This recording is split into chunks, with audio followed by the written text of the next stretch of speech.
Hey guys, SeetherCord here, and welcome to the newest episode of my SeetherTalks series here on YouTube. For today's episode of SeetherTalks, we're going to be discussing my thoughts on girls within the furry fandom.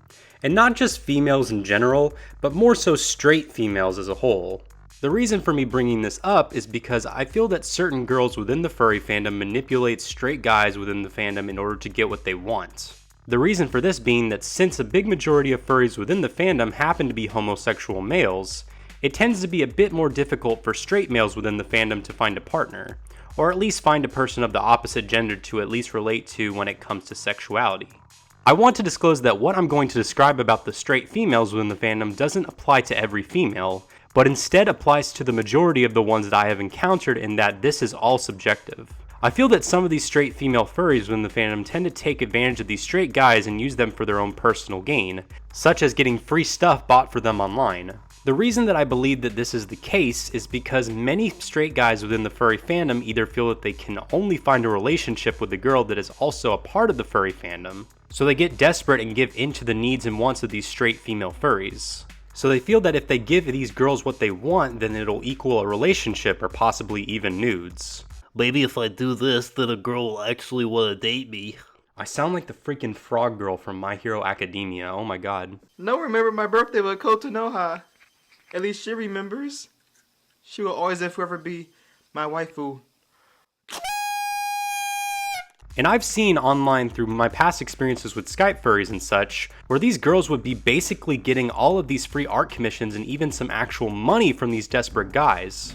In terms of who I think is at fault here, I'd say that it's a shared blame amongst both parties of these manipulative women and also these idiotic guys that fall for this. Even Cramshy has told me that there were these guys who tried to get with her online by basically just buying anything that she mentioned that she found interesting or liked. She didn't even ask or beg for them in the beginning, they just bought it for her when she showed any sign of like, oh, that would be a nice thing to own. To all the guys out there that want a woman, basically just give her $10,000 in Roblox money and she'll be yours instantly like that. Full guarantee. This whole situation reminds me of the whole Belle Delphine's bathwater scam, if I had to be honest. I know that it doesn't really correlate, but it just reminds me of it a bit for some reason.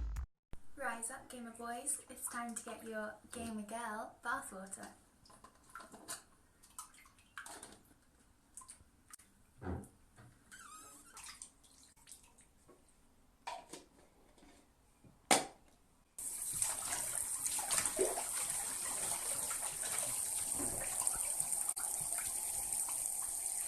Here's my form of advice I would give to my fellow straight guys out there that are becoming victims of this. Number 1, stop thinking that buying a girl a bunch of crap that she doesn't need is going to get you a girlfriend or laid. It most likely won't, and if it does, then you're probably going to hate the relationship because she's pretty much just a gold digger at that point and there's nothing else beyond that. Number 2, don't limit yourself to finding a girlfriend just within the furry fandom. It is going to be extremely difficult to pull that off for you to find someone in this case, because they are basically just like trying to catch a shiny Pokemon. It's just not worth it. Find yourself maybe a girl who's into anime or something. Number 3, stop changing how you act within the fandom once a girl is around. It gets so freaking annoying when I'm in either a Skype or Discord call with other furries that when it's just all guys in the call, we'll just be having fun and being edgelords, and there will be a bunch of crude/offensive humor like, Hitler did nothing wrong, school shootings are funny, anime is cancer, cringe. But the moment a female joins the call, some guys immediately just start acting overly proper like, hello, how are you doing today, young lady? We were just discussing the state of fursuits and the increasing profit from said market. So that pretty much wraps up this episode of SeetherTalks for today.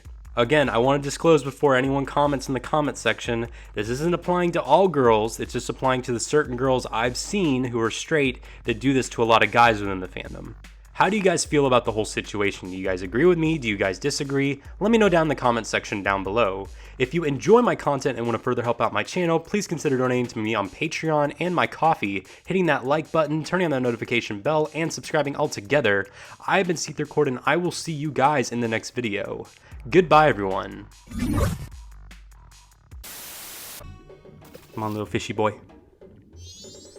And it's 5. As you can see right here, he eats the other fish. Holy crap.